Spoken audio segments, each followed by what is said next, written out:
молодой парень, немец, он разгромил всех участников шоу своим мнением.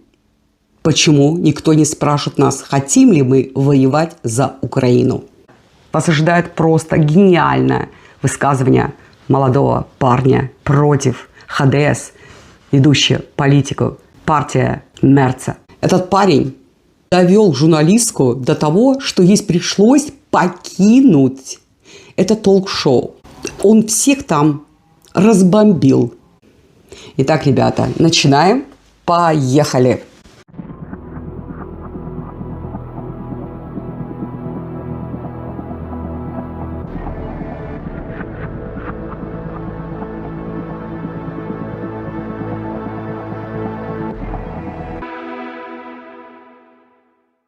Друзья, кто еще не подписался, подписывайтесь. И не забывайте ставить лайк. Это поможет развитию моего канала. Мой канал увидит больше людей, больше узнают правду, о которой я говорю. А также это мотивация для меня. Не просто просиживать время часами, собирая информацию и снимая видео. Добрый день, дорогие друзья, гости моего канала. Вас приветствует канал Эрика Берлин Дойчланд. Сегодня вам предоставлю толк-шоу, на которое пригласили молодого парня, будущее Германии. Всем нам известно, что Германия постоянно говорит, что мы отправим своих солдат в Украину. И совершенно молодой парень так вывел всех подстригателей войны. Детки будут опять же сидеть дома, они поедут на фронт, участников этого толк-шоу. Что главная ведущая, кстати, она сама по национальности турчанка, но родилась в Германии. И она журналист. Но держит ту же самую политику, как наш Мерц. Высказывание этого молодого человека, он говорит, нас не спрашивают. Как я говорю, народ вообще не спрашивает, хочет ли он вообще воевать. Никто практически не хочет воевать за какую-то страну, которая нам не враг была сколько десятки лет, и за счет которой наша экономика процветала. Шоу так и называлось. Пойдут ли молодые немцы на фронт защищать Германию во имя Украины? Потому что Украина защищает всю Европу от «сия страна-террориста» в кавычках.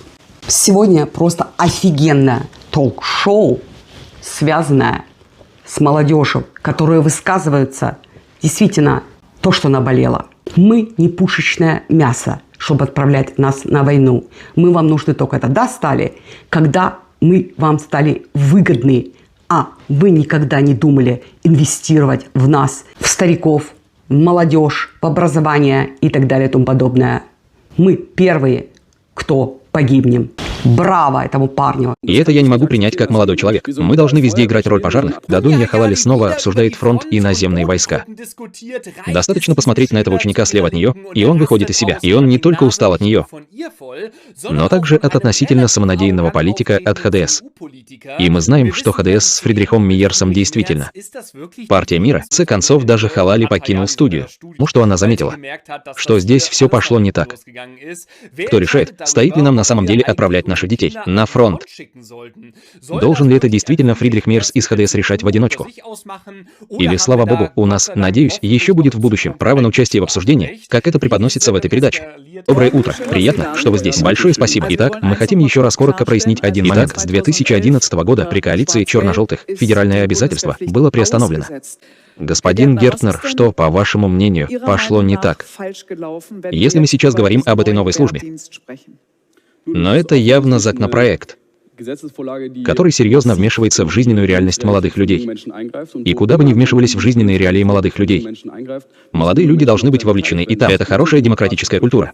И, кстати, для этого у нас есть процесс. Нас можно пригласить Федеральное министерство обороны и вступить в открытый обмен мнениями, и посмотреть, кто же на самом деле должен защищать. Все общественные группы приглашены участвовать в обсуждении. Но окончательное решение, конечно, принимает орган, который обладает демократической легитимацией. Это немецкий Бундестаг или никто другой. Но обсуждение охватывает широкие слои общества. Политик от партии ХДС, нашей любимой партии, в кавычках, говорит, что молодежь тоже привлечена в решение, согласны ли они, если бы их послали на фронт. И якобы он говорит, такие разговоры ведутся. Да, может быть, ведутся между молодежью, которая политически хочет сделать себе карьеру в партии ХДС. Если они уже с молодости будут членами партии ХДС, у них хорошее будущее, хорошие деньги, хорошие условия будут и хорошие пенсии. Они рано выйдут на пенсию, проработав несколько лет. Или, например, те молодежь привлекают к этому диалогу, которая является, например, партией зеленых, которые тоже говорят, да, если надо, конечно, мы пойдем, поэтому он говорит от ХДС, мы привлекает, вот таких вы привлекаете, а вы спросите простой народ на улице, молодежь, что она думает. Нет, вы привлекаете того, который вам выгоден, и мы с ними согласуем такие вопросы, не только сами решаем, отправлять там молодежь на фронт или нет. Но только есть одно но. Это молодежь, которая якобы этот политик говорит, мы с ними ведем диалог, она в таких партиях, которые как раз поддерживают партию ХДС, и которые, не дай бог, если надо будет послать на фронт, они сами-то на фронт не поедут. Опять же, они говорят словами не массы народа, а то, что им выгодно, потому что они знают, что их не пошлют на фронт. Но кажется, что он не хочет вступать с нами в диалог, и это я не могу принять. Будучи молодым человеком, мы должны везде играть роль пожарных и решать такие проблемы. И, кстати, это не связано только с обороной страны. Это также вопрос пенсии и множество других тем. И я с удовольствием играю в пожарного и решаю эти проблемы. Я точно не буду при этом молчать. И это задача министерства – заранее звонить нам, запускать процессы участия. Есть супершоу, куда приглашают молодых людей, и затем, по возможности, объясняются публично. Заметьте, парень говорит, я просто так это все принимать не буду, не хочу.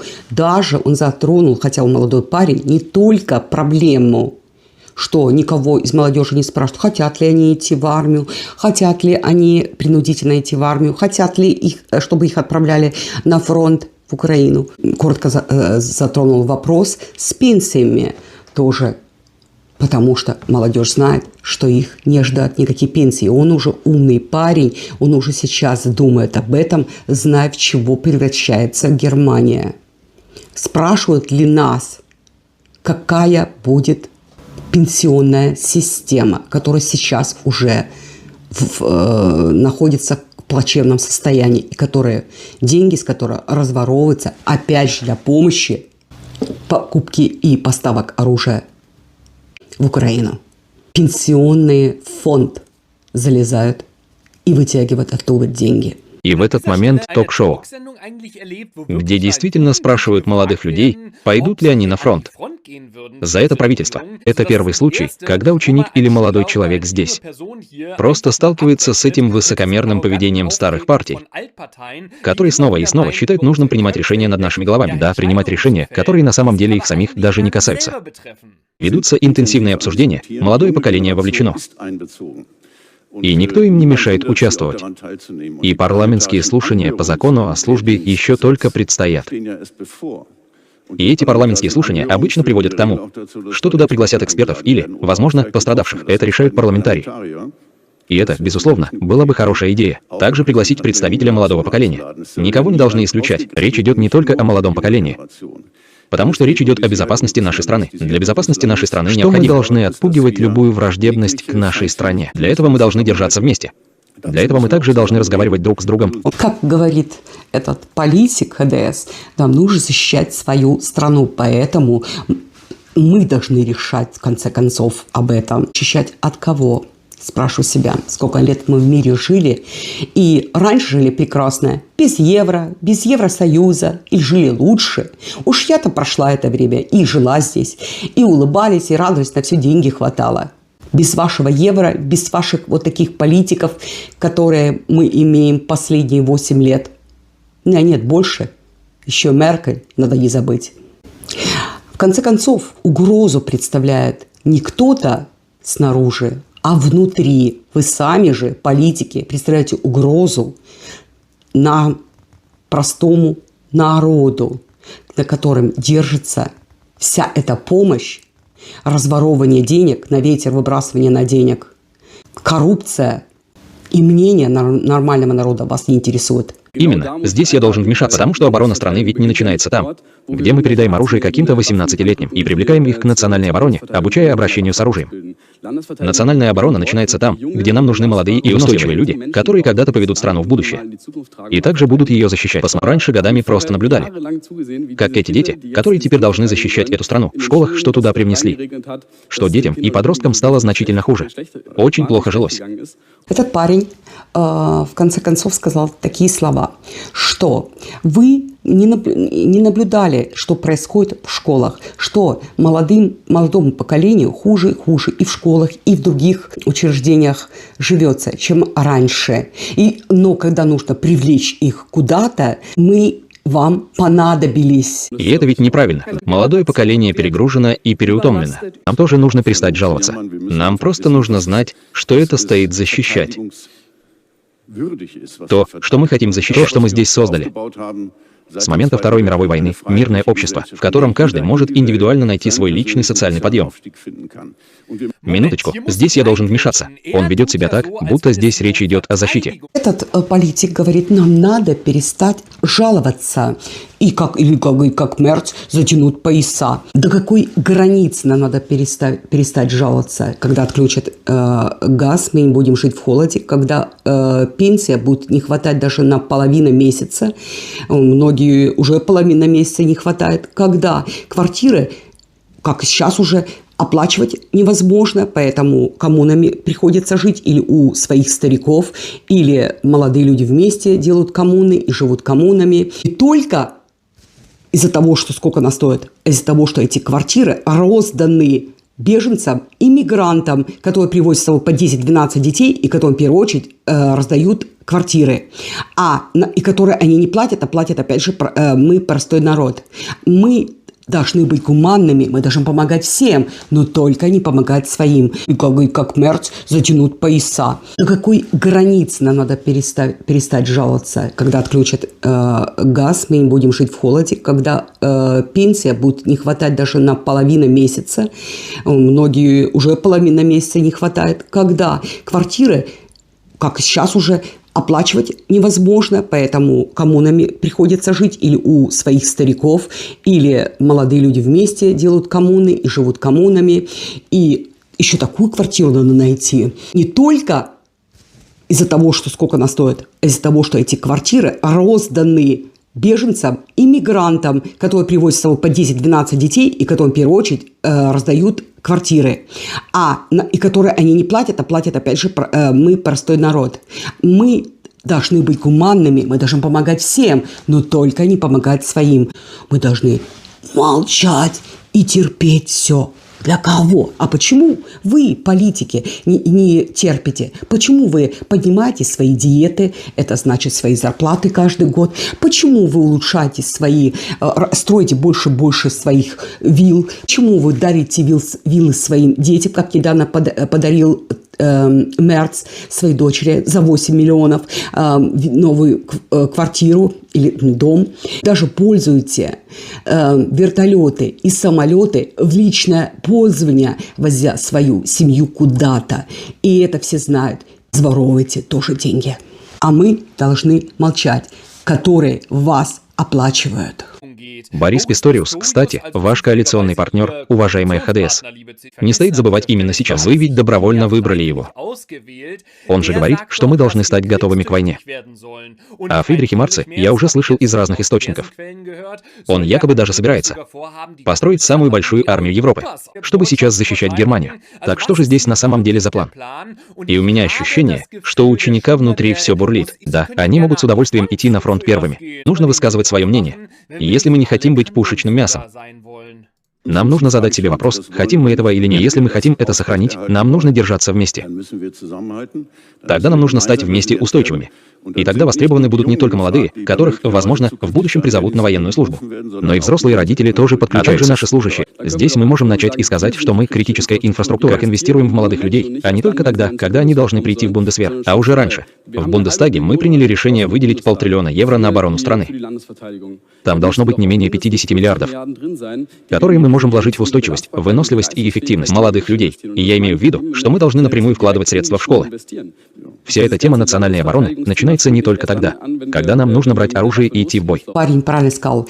Вы вспомнили нас, когда нужны мы вам как армия. Инвестировать деньги в молодежь, в обучение, в образование – 0. Даже стариков уж вообще раздевают до трусов налогами. Почему он все время говорит, мы якобы пожарные, спасители от пожара нашу страну. Поэтому они все говорят, мы являемся для вас пожарниками, спасителями. А вы что сделали для своего народа? Я хочу еще раз вернуться к главному вопросу. Должны ли молодежь вовлекать или нет? Также спросили наше сообщество. Должны ли молодые люди участвовать в решении о военной службе? Результаты данного вопроса. Наши данные являются достоверными для Федеративной Республики, чтобы это прояснить. Участников 23 559. Да, сказали 59%. Нет, 37%. 4 не разбираются в этом. Что на самом деле значит участвовать в принятии решений. Решение принимает немецкий Бундестаг. Он имеет демократическую легитимность. Это и так воинская обязанность. Собственно, правильно. 2 вопроса. Мужчины и женщины. Нам нужно будет изменить основной закон. Иначе женщины не пойдут. И что, если будет введен обязательно рекламный показ? Оптимально, по моему личному мнению, что мы все должны это поддерживать. Это значит, что женщины тоже должны служить, или также имеют право отказаться. И право на отказ от военной службы также закреплено. И это, соответственно, должно быть еще реализовано. Но то, что я не считаю достойным защиты, это то, как с нами, молодыми людьми, обращаются с нами в этом процессе. И во всех темах это совершенно не важно. Смотрим ли мы на пенсию, смотрим ли мы на образование, смотрим ли мы на климатический кризис. Нас, молодых людей, игнорируют.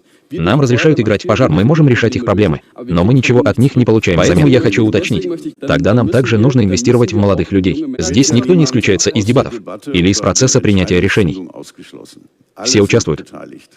Также речь идет о том, что в случае напряженной ситуации мы обеспечиваем безопасность критической инфраструктуры. Что мы предотвращаем? Минуточку. Это опять слишком быстро для меня. Что с Северным потоком, уважаемый политик ХДС? Где была защищена критическая инфраструктура? Правильно. Там даже не интересуются расследованием. И я вообще не знаю, единственная партия, которая приходит мне на ум, которая действительно хочет заняться этим расследованием. Это АФТ, тоже здесь на самом деле происходит. Да, он что, хочет нас здесь, в Берне, обмануть? Итак, почему сейчас вслух обсуждают эту военную службу?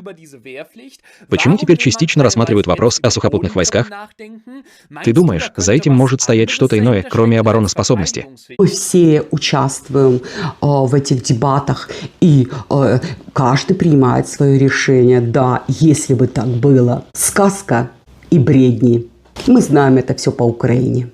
Уже проходили. Мне нравится блогер, который говорит за кадром, мы защищаем нашу инфраструктуру. А что с Северным потоком? Коммунальные фирмы не имеют денег, уже объявляют себя банкротом.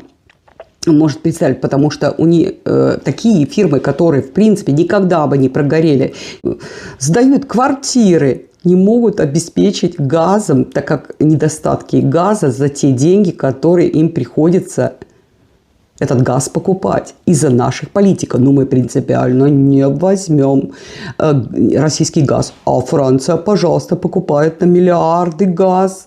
И чуть не за триллионы, уже почти доходит до 500 миллиона за 3 года они купили газ. Та же Франция, разворовывая деньги последние у народа и придумывая новые байки, как бы кассировать еще последние деньги, да еще и жизни молодого населения, отправляя их на фронт и готовя их на фронт. Старческие дома больше не могут быть обеспечены электричеством. Это задачи, которые призывники должны будут выполнять. Не только во время прохождения военной службы завтра, но и позже как частью резерва. Но как обстоит дело с критической инфраструктурой? Каждый человек — это критическая инфраструктура. Я должен в этот момент посчитать нас. Эрдрекер, к сожалению, мы на исходе. Время прошло довольно приятно. Но они могут спокойно продолжать обсуждение за кулисами. И, конечно, разговор именно в самый интересный момент. Чтобы предоставить слово политику ХДС, но в итоге прервали последний момент.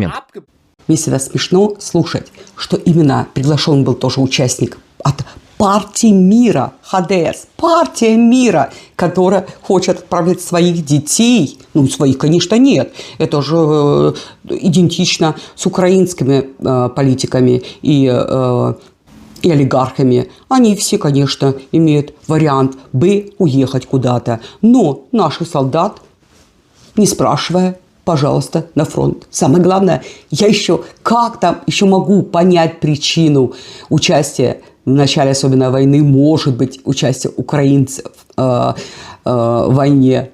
Там вешали лапшу на уши, и тогда люди были еще не так информированы. Но здесь-то, в Европе, это просто полный абсурд. В то время как наша страна, за кого воевать? За наше правительство, которое превращает народ в банкротов. Дорогие мои друзья, я прощаюсь с вами. Надеюсь, вам было стало интересно. Опять не забывайте ставить лайк. Это очень важно для поддержки моего канала. Чем больше лайков, тем больше просмотры. Это важно для много времени, которое я трачу на поиски информации, переводы, монтажа времени. И для того, чтобы люди узнали правду. Всего самого наилучшего. Подписывайтесь. Буду рада новым друзьям. А также комментируйте. Всего самого наилучшего. Ваша Эрика. Пока.